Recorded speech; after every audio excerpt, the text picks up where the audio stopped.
score Q&A? determined? Oh, I knew Michael was going to go for it. How is the score determined? What? How is the score determined? I took the text from one of the pieces in the book and decided that each word would be the cue in a tape piece that already existed. And the way the tape piece was derived was it's basically a found piece. My CD player skipped and created that. So that backdrop is something that I didn't produce so much as select, you know, and then took the number of words in the specific text, dodging bullets, and just assigned it to where I intuitively thought it would be musical. How does everyone know when to play? There's a cursor in the middle, and there's Well, I can see cues. that, but I mean, like, That's- what determines who plays what when? It's a very simple set of rules for all the players. We all have the same rules, but we play different instruments and we have different capabilities as musicians. It's obviously an athletic piece, so our stamina is different. Each musician's stamina is different, but the rules are the same for everybody. There's this kind of material, that kind of material, and a third kind of material. And hopefully the coordination or our understanding of each other's material starts to be what's the word? Be apparent as the piece goes on. We start to learn how to play with each other. I don't know if that works. Yeah. So, Yeah, my question is, sorry. the musicians are improvising then, as on cue. Well, what do the according to musicians feel like? Do you, as a musician, Kyle, do you feel like you're improvising, or do you feel like you're playing a score?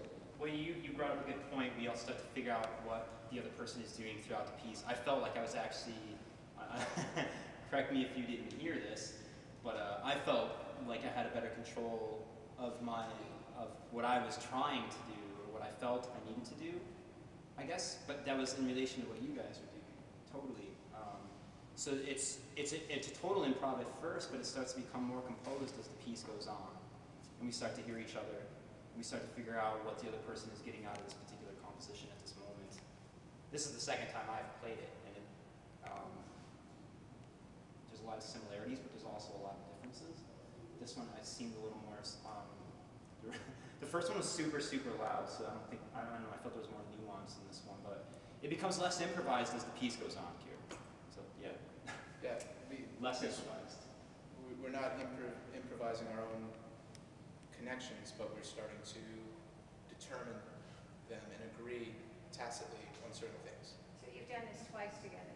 I've done this piece many times with many different people in many different places, but this is the second time I've done it in Buffalo, and Tristan and Kyle played it the first time with some other musicians. Maybe to just elaborate on the answer to your question about improvising, I make it very clear to the performers that there are no solos, and that they're not to stray from the rules that I set up. So, what are the rules? What? What are the rules?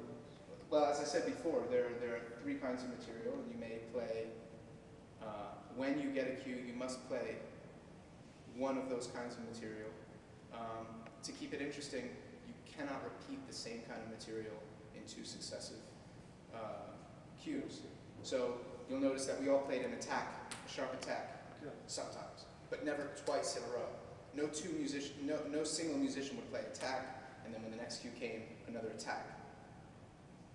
But you might hear attack after attack after attack because we're passing it around. You know, because there's three possibilities and there's five of us, there's a lot of possibilities. You know what I mean? Your writing is very literal, but this is so abstract. How do you think about the cue? I mean, how do you resolve that in your own way? I don't resolve. I write and I compose and I perform. But do you feel, do you feel that this carries the message of war? The music? Well, there are a lot of ways somebody involved in creative work can deal with whatever their obsession might be. And one is that it is war, that it's a game of war. I don't think this is a game of war. I think this is made by somebody who is open to the question or open to the information. I spent so much of my adult life just sort of taking in the stream of, or the information about war, and obviously the horror that I read about. And so I make a work because I am who I am and I have the influences that I have. And I think that's one way of synthesizing and churning out for the culture what the culture has given me. There are other ways, much more literal stuff. They're doing things like this, which is, another way to talk about those things. I feel like I'm now completely caught in a loop, rhetorically, so I'm going to stop talking for a second. I don't know if there are any other questions. If that wasn't clear, I can think about it while I pack up and try to come back to it after. Thanks. Thanks for listening.